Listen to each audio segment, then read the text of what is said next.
Muy bien. Buenas tardes a todos. Bienvenidos a la Escuela Bruma Argentina, el seminario de integración varón-mujer, hoy en el quinto encuentro.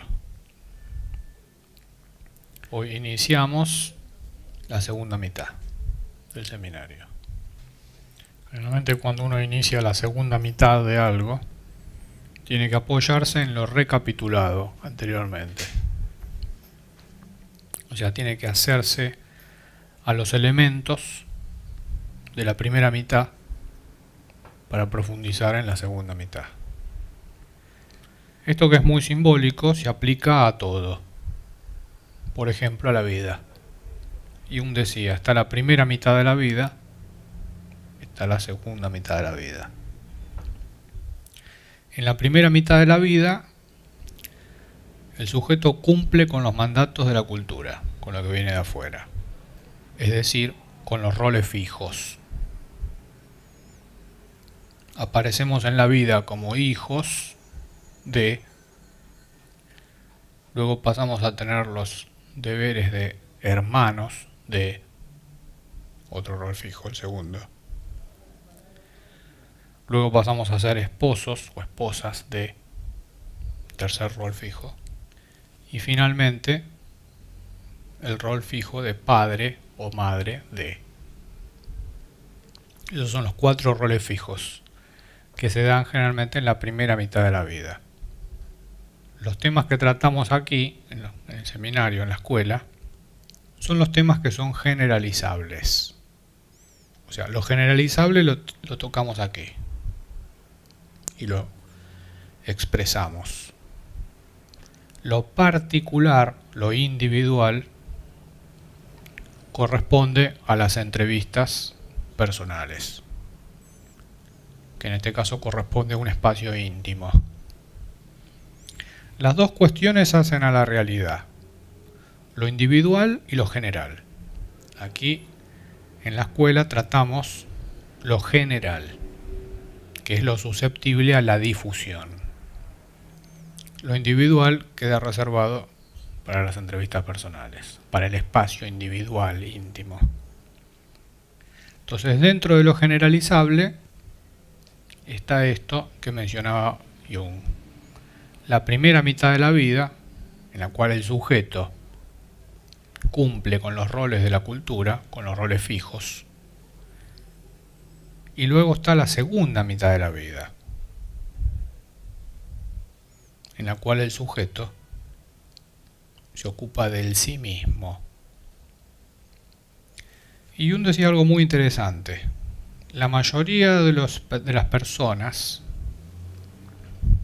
tienen una crisis en la mitad de su vida. Es una crisis que divide la primera mitad de la segunda mitad de la vida. Esa crisis, que tiene un carácter existencial, y esto es preguntarse por el sujeto, por eso es existencial, y como decía Hamlet, ser o no ser. ¿A qué se refería Hamlet? Ser uno mismo o no ser uno mismo en cualquier situación. Por eso es ser o no ser. Entonces, ¿cuál es la característica de la crisis existencial de la que acontece en la mitad de la vida? Por la cual pasan los varones y las mujeres, los hombres y las hembras. Precisamente el ser o no ser. En ese momento, que es estratégico, es un momentum, el sujeto se pregunta por sí mismo. ¿Cómo que el sujeto se pregunta? En todo esto que estoy viviendo, como hijo, como hija, como hermano, como hermana, como esposo, como esposa, como padre, como madre, ¿soy yo en todo esto que vivo o no soy yo en todo esto que vivo? Fíjate, ¿qué es lo que define si soy yo en esto que vivo o no? Lo auténtico de lo inauténtico. El deseo. Deseo propio.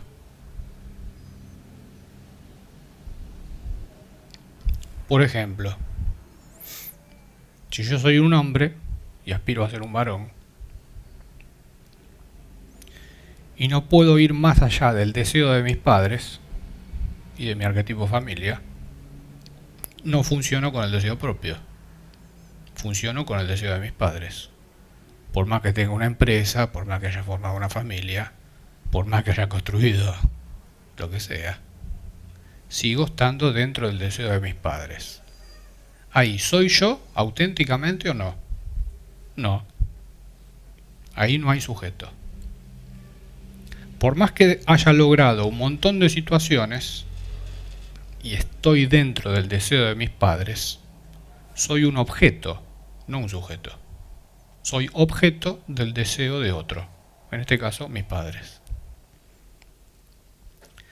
Eso en algún momento va a llevar a la pregunta del sujeto, a la pregunta existencial. ¿Y yo qué? Estamos hablando del yo con mayúscula, del yo auténtico, no de la máscara que es la personalidad.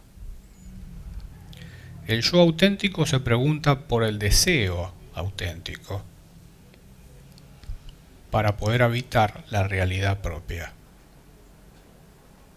Entonces, eso es lo que se da en la mitad de la vida, lo que divide aguas,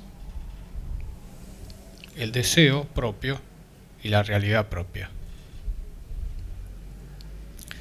En la primera mitad de la vida se cumple con los roles fijos. En la segunda mitad de la vida se tiene que reubicar todo eso que se vivió en la primera mitad y adaptarlo a sí mismo. Son muy pocos los que pueden construir o habitar los roles fijos desde el sí mismo en la primera mitad de la vida.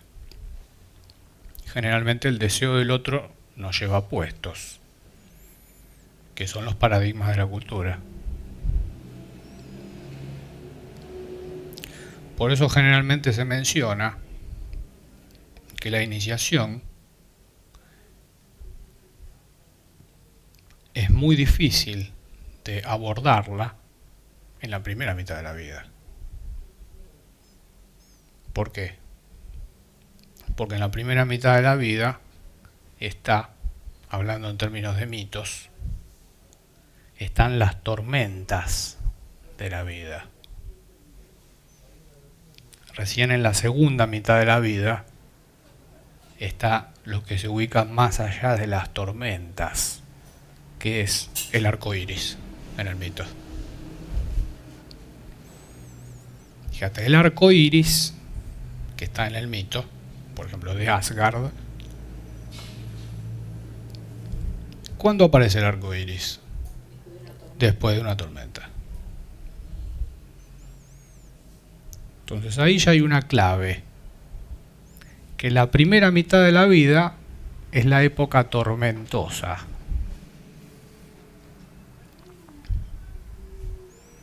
De acuerdo a cómo sea atravesada esa época tormentosa,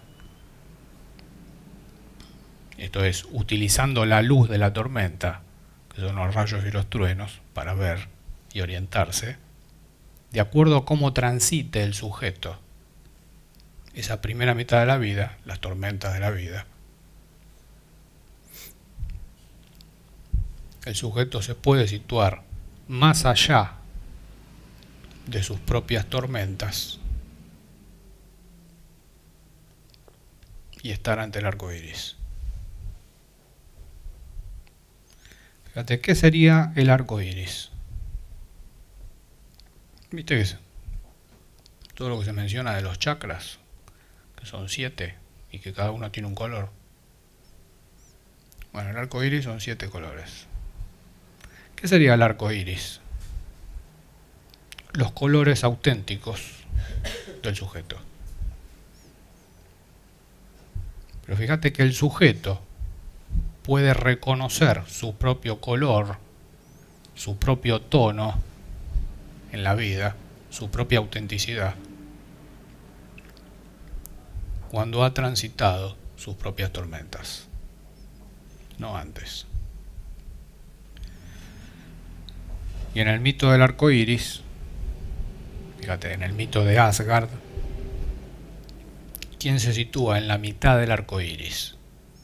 Entre Midgard, en este caso la Tierra, y Asgard, el guardián de Asgard, que es Heimdall. Heimdall, ¿dónde se ubica? En el punto medio del arco iris. Otra vez tenemos en el punto medio de la vida. Y Heimdall es el que pregunta: ¿quién es el que quiere ir más allá? Entonces te pregunta por la identidad. Y si no hay un sujeto que pueda responder, no pasa nadie. Asgard, que es el sí mismo. Quiere decir que primero están las tormentas para templarse y orientarse.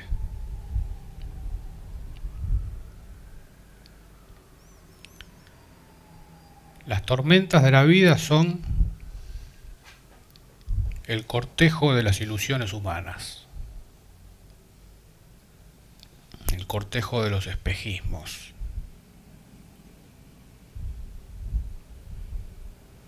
Todo lo que no es propio. Una vez que eso se disipa, surge el arco iris. Y la pregunta: ¿quién es el que quiere ir más allá del arco iris? Únicamente el sujeto puede responder desde sí mismo para pasar al otro lado. Eso que se da en la mitad de la vida, acá, en Midgard, en la Tierra, se vuelve a dar en la mitad del arco iris, en el mito. La primera mitad y la segunda mitad del trayecto. Es el momento existencial por excelencia, en el cual está la pura posibilidad de que surja el sujeto, orientado hacia el sí mismo. Así que bueno, quisimos hacer esta pequeña introducción para ilustrar el momento del seminario, que es ese momento, la mitad. Lo que está más allá de las tormentas. Y el arco iris. Lo que está al final del camino. Asgard, el sí mismo. Bueno, continuando, en este caso con el enfoque griego que venimos desarrollando en cuanto al varón y la mujer. Griego y romano. Pues bueno, en Occidente somos hijos de Grecia y de Roma.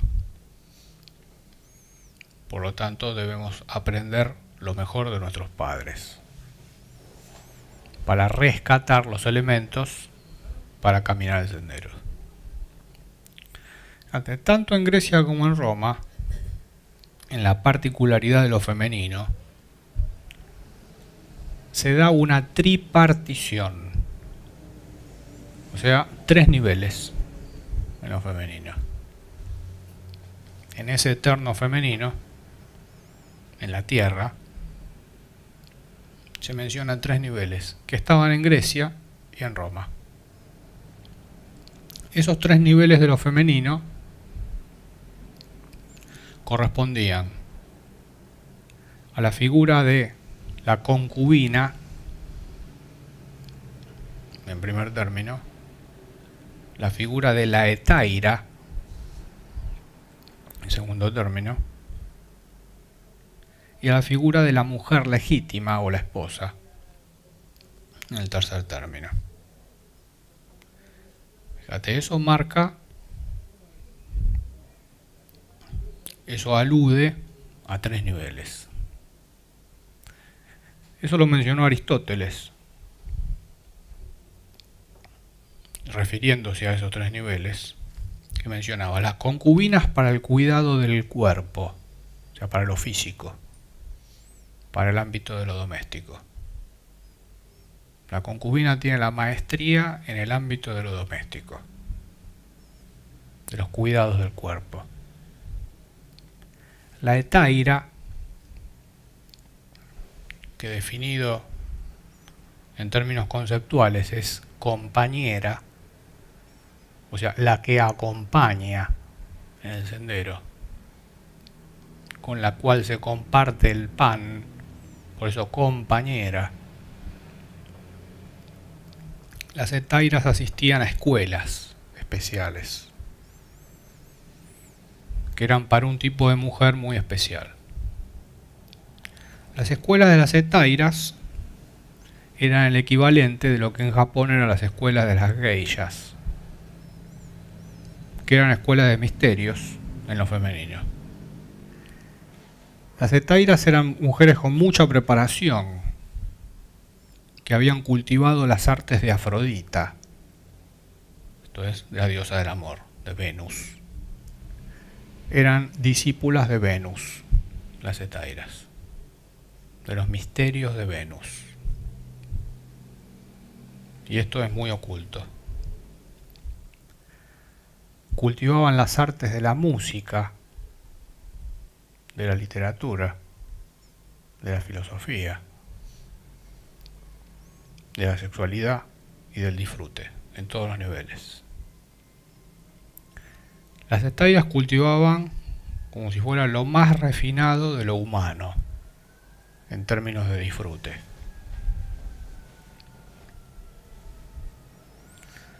Todavía en Arabia, por ejemplo, que ellos tienen todavía mitos sagrados en cuanto a la sexualidad, las 1001 noches alude a la escuela de las hetairas, en este caso de Oriente. Desde ese refinamiento, la óptica de la escuela de las hetairas consideraba que cuando se citan un varón y una mujer, cada encuentro, cada cita, tiene que ser mejor que la anterior. Esa es la característica. Cada vez que se encuentran, esa unión tiene que ser superior al encuentro anterior. Fíjate lo que es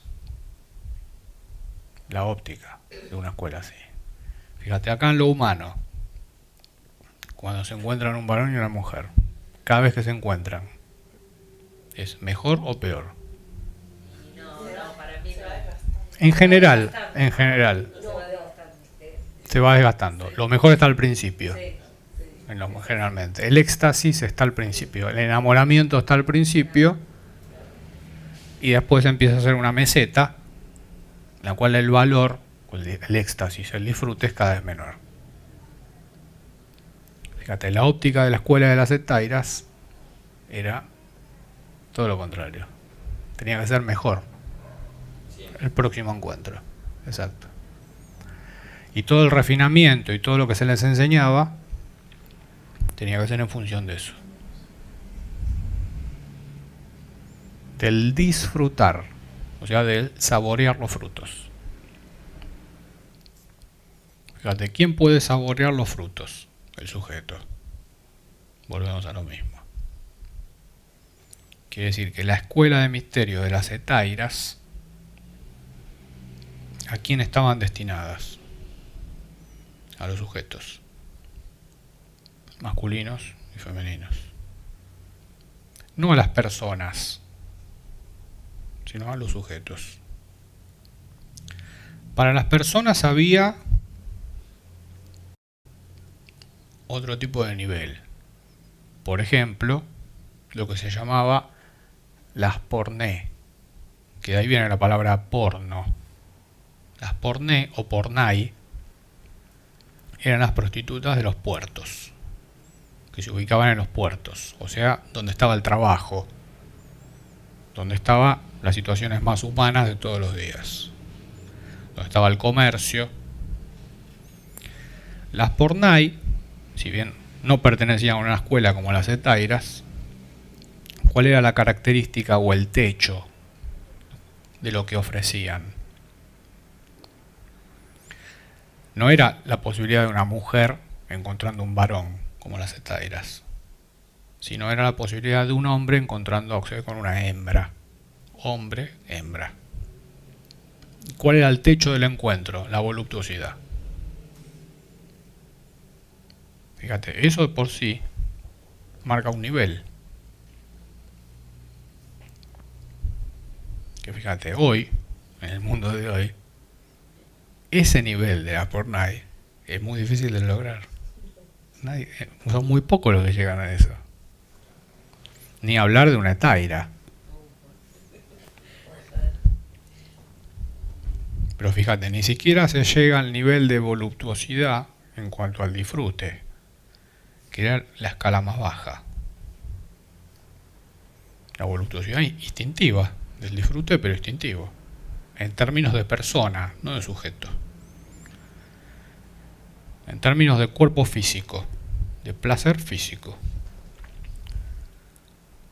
Por eso se menciona la palabra brulla, significa mujer que ha cubierto su cuerpo con voluptuosidad. O sea, eso es un logro. La brulla que tiene una maestría sobre el cuerpo. Por eso se dice que tiene un cuerpo brujo, como todavía se cantan algunas canciones españolas antiguas. ¿Qué quiere decir el cuerpo brujo? Que es un cuerpo saturado de placer. Generalmente ese tipo de cuerpo es muy difícil que se enferme, es muy difícil que envejezca. Son personas que parecen eternamente jóvenes, que dan consejos de sabiduría física. Y ahí empezamos a ver por qué la brujería ha sido perseguida por los paradigmas de la cultura. ¿Por qué? Porque un cuerpo que goza y que logra un nivel de maestría es perseguido por los mecanismos de la cultura, porque es peligroso, porque puede aparecer el sujeto ahí atrás en cualquier momento. Entonces eso es un problema, en este caso, para el paradigma de la religión, para el paradigma de la ciencia, para el paradigma de la política y para el paradigma de la economía. Porque alguien que tiene un cuerpo brujo es muy difícil que obedezca o que le vendan pescado podrido, pues no lo compra.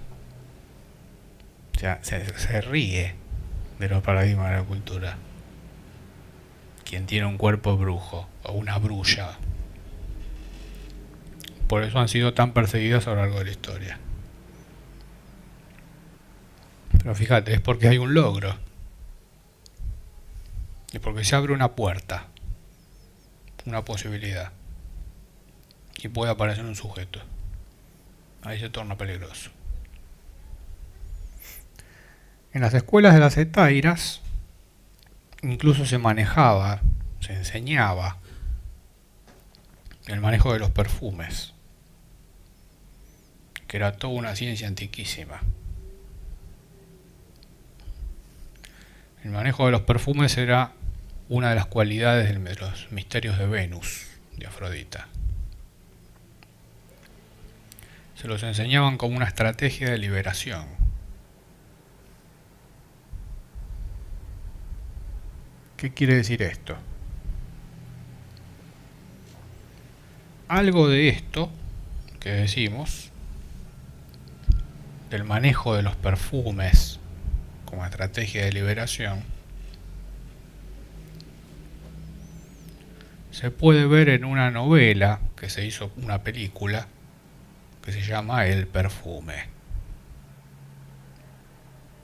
que para quien no la vio recomendamos, porque en esa película se ven en varias partes del film lo que es el misterio del manejo de los perfumes, tal cual se hacía en la antigüedad, como estrategia de liberación. Eso era uno de los misterios de Venus. Y se enseñaba en las escuelas de ascetairas. Por ejemplo, en los banquetes dionisíacos, los rituales, que se hacían tanto en Grecia como en Roma, los hombres no iban generalmente con sus esposas a los banquetes dionisíacos, iban con las hetairas, con las heteras. Por ejemplo, Pericles, el principal político del siglo V en Grecia, dejó a su mujer legítima por una hetaira que se llamaba Aspasia, que era una mujer brillante. Y de ahí nace el siglo de Pericles. El siglo de Pericles no nace por Pericles, nace por Aspasia, pues quien asistía a la escuela de misterios era ella. Quien recibía a los principales hombres de la época. Toda la noción de la democracia ateniense no la lideraba Pericles, sino Aspasia, que era hetaira. Tenía un círculo filosófico en el cual se hacían veladas y los principales protagonistas de la época iban a su casa. La figura de las hetairas es una figura interesantísima, porque es como si fuera la mujer mágica, que es lo más refinado de lo humano, que ya roza a otro nivel. Es quien encarna la posibilidad mágica. Entonces, en Grecia se dieron figuras de ese calibre, como Aspasia, Friné, Leontio, que fue el amante de Epicuro, que también era hetaira. Por ejemplo, todas las estatuas griegas de diosas que han llegado hasta la actualidad se han esculpido tomando como modelos humanas a las hetairas, no a las pornai ni a las esposas. Todas las modelos que sirvieron de modelos para las esculturas griegas de diosas son hetairas. Por lo tanto, en las esculturas griegas de diosas podemos llegar a ver lo que era una hetaira, que era una mujer refinadísima, en todos los niveles. Fíjate que les pusieron el rostro a las diosas, incluso.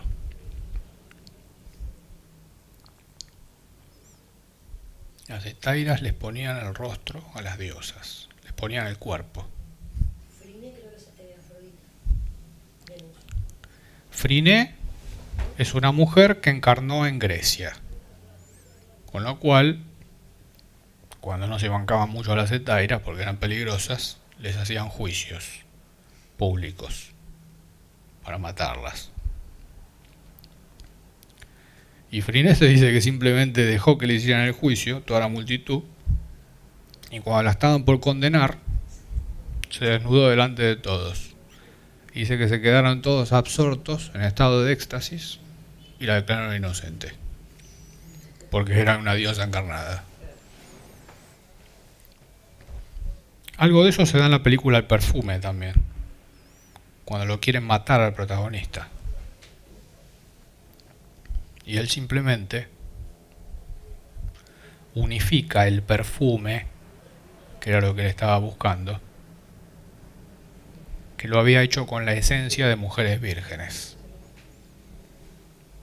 Y en medio de todo ese juicio que lo iban a matar, él libera esa sustancia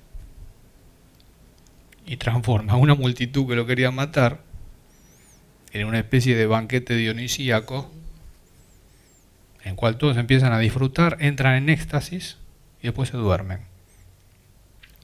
Y él pasa caminando por el medio de todos ellos y se va, y se libera. Bueno, Friné hizo algo así como mujer. En la película El perfume se ve el varón, cómo lo hace. Como una especie de alquimista, digamos. Lo que el protagonista del perfume hizo con la ciencia o con la alquimia de los perfumes, Freinet lo hizo con el cuerpo. Estas cuestiones de los niveles de las mujeres, de lo femenino, las concubinas, las hetairas, las esposas legítimas, era lo que se enseñaba en las escuelas de misterio. Pero para sostener esos niveles, que también estaban presentes en el varón, había que estar a la altura. Como todo esto se hizo en el Kali Yuga, ya entrado el Kali Yuga, la edad de hierro, estas son cuestiones muy difíciles de comprender, estos niveles. Por ejemplo, cuando Sófocles escribe una obra que se llama Las Traquinias, narra la historia de Hércules. Hércules, una vez que hace todos los trabajos de Hércules, uno por cada signo del zodíaco, y queda libre para vivir su vida, más allá de la voluntad de los otros dioses, o sea, cuando vive su realidad propia, en este argumento de las Traquinias, dice que lleva a su casa a Yolé, de quien se dice en el argumento que era una mujer tracia, de Tracia, que era un lugar, que era una mujer joven, y la lleva como concubina Hércules, pero en la casa estaba la mujer, legal, y ahí ya empiezan los problemas. Deyanira era la esposa de Hércules. Entonces vos fíjate, cuando Hércules, que ya era un héroe, que era libre, lleva a una mujer joven como concubina a su casa para que conviva con su esposa, ni él, que era un héroe, pudo triunfar en ese argumento. Porque ¿cuál es el argumento de las Traquinias? Dice que cuando la esposa, que era ya mayor, ve que Hércules viene con la mujer más joven, dice que saca del armario una túnica que le había dado un centauro a ella, que era enemigo de Hércules. Y el centauro le había dicho, como le tenía pica a Hércules, le había dicho, cuando el eros de Hércules, o sea, la sexualidad de Hércules, ya no te responda a vos, sino que empieza a salir con otras, regálale esta túnica y vas a solucionar todo. Entonces, en el momento en que Hércules llega con la mujer joven, la mujer abre el ropero y saca la túnica. Le dice, mira qué lindo lo que qué linda túnica. Y se la da. Al contacto con el calor del cuerpo humano de Hércules, se activa un veneno. Y Hércules muere. O sea, lo que no lograron los 12 trabajos peligrosísimos, peleando contra los dioses y contra los monstruos, lo hizo su esposa sacando una inocente túnica del ropero. Y en el relato de las Traquinias, Hércules muere y su última voluntad es, lo llama a su hijo y le dice, che, esto es un desastre, bueno, hacete cargo de la chica esta joven, por lo menos que se case con vos porque le tengo cariño. Y muere.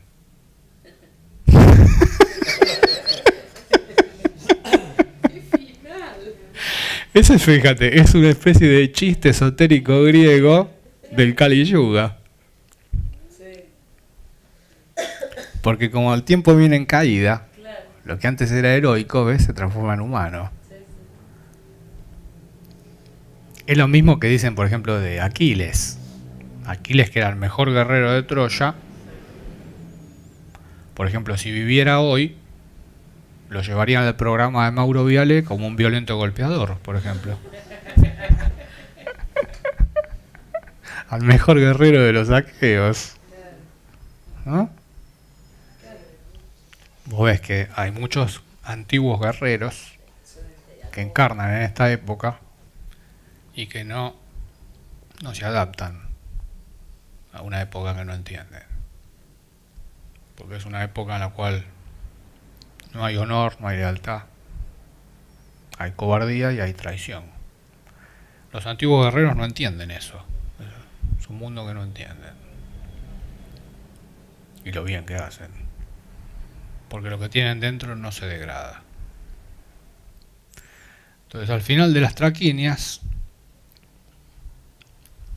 Hércules le dice dos cosas a su hijo. Una, que lo tire a una pira y lo queme.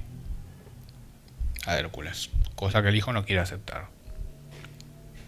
Y la otra, que se encargue de Yolé, o sea, de la mujer tracia, joven. Y así muere Hércules en las traquinias.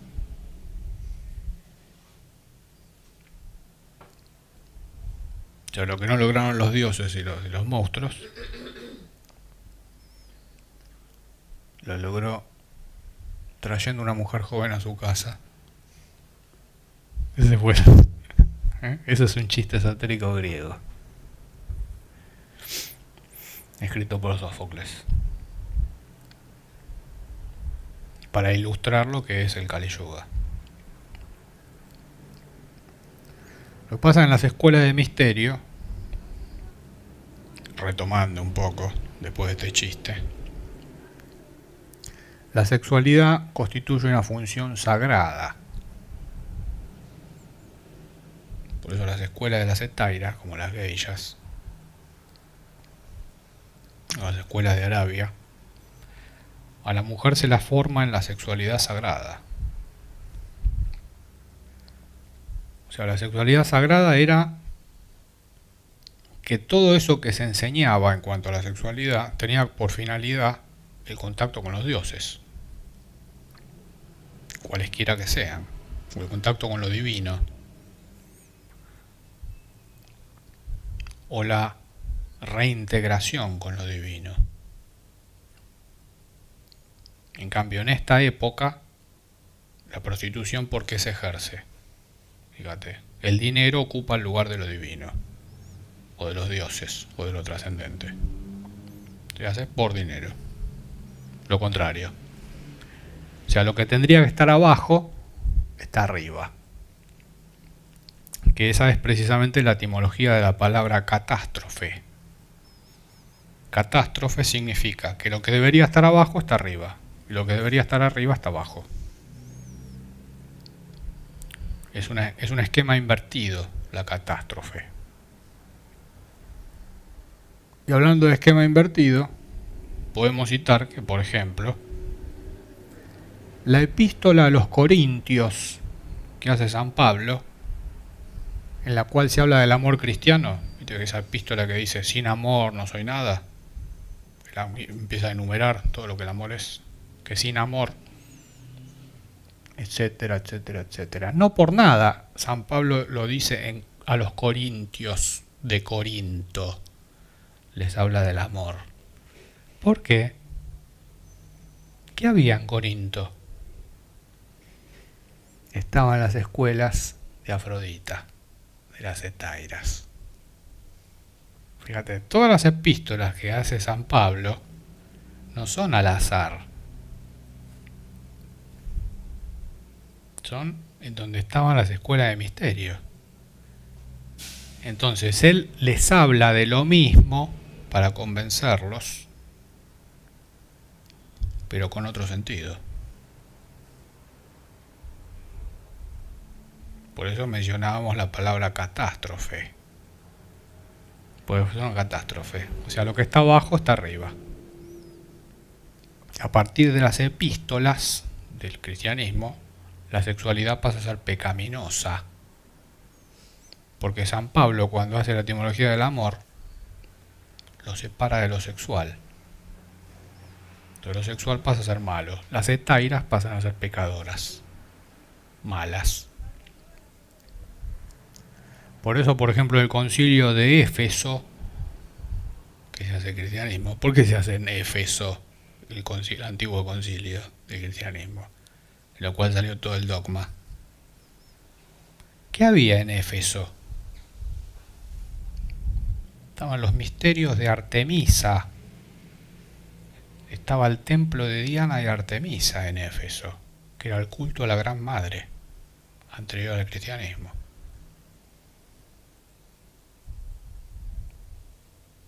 Fíjate, en todos los lugares, ¿qué había antes? Eso es lo que hay que preguntarse. Entonces, luego del concilio de Éfeso, el eterno femenino precristiano, la diosa blanca, como la llamaba Graves, pasa a ser ocultada. Se oscurece la visión de la diosa blanca. La diosa blanca era lo que se buscaba, retomar el contacto en las escuelas de misterio de Éfeso, en los templos de Artemisa y de Diana, donde estaban las diosas cazadoras del bosque.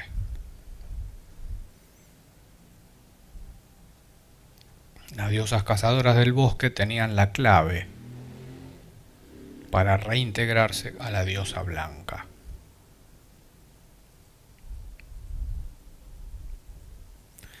Entonces fíjate, ¿cuál es la manera de leer la historia? Al revés.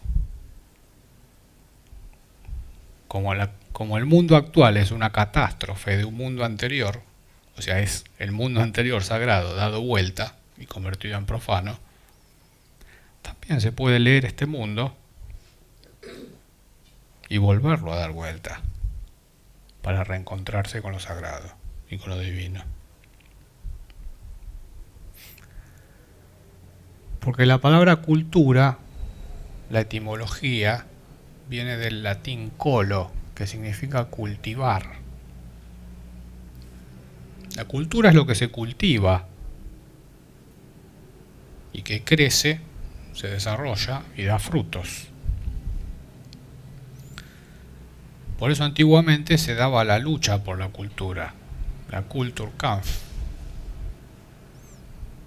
Porque lo definitorio es bueno, pero ¿quién es el que cultiva?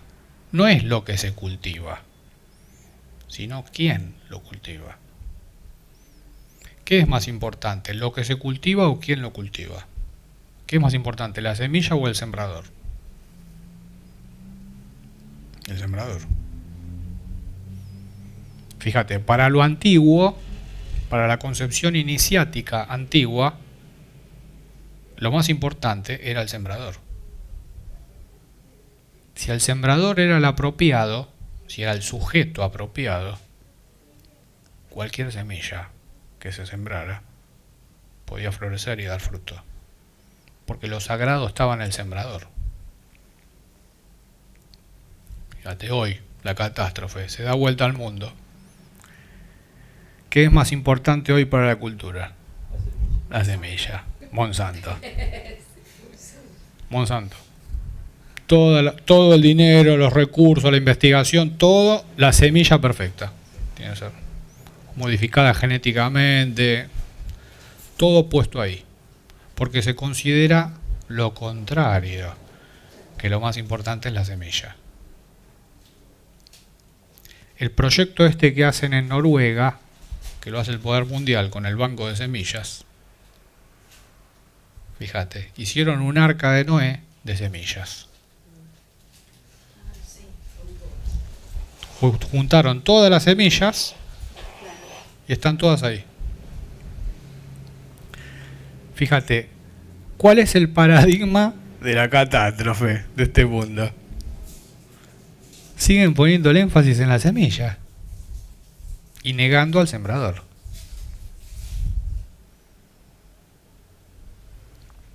Eso es parte de la catástrofe. Porque si el sembrador no está, el poder de la semilla no se activa, por más que sea la mejor. Entonces la pregunta es, ¿quiénes son los sembradores que van a manejar esas semillas? Es la pregunta por el sujeto, siempre. Siempre es la misma pregunta. Es la pregunta que se da en la mitad de la vida y es la pregunta que se da en la mitad del arco iris. ¿Quién soy yo? Entonces, ante esta pregunta existencial, en este caso, en el recorrido que hicimos, que lo femenino pueda habitar la figura de la concubina, esto es, la maestría en los cuidados del cuerpo, en lo doméstico, pueda elevarse y refinarse en el nivel de la escuela de misterio de las hetairas, cultivar todo lo más refinado de lo humano, porque con eso se pasa al otro lado, a la otra mitad. A la otra mitad de la vida, acá,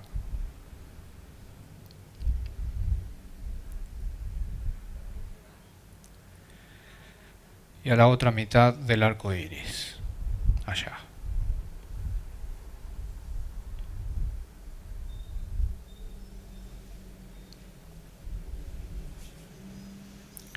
Aquí concluimos la primera parte.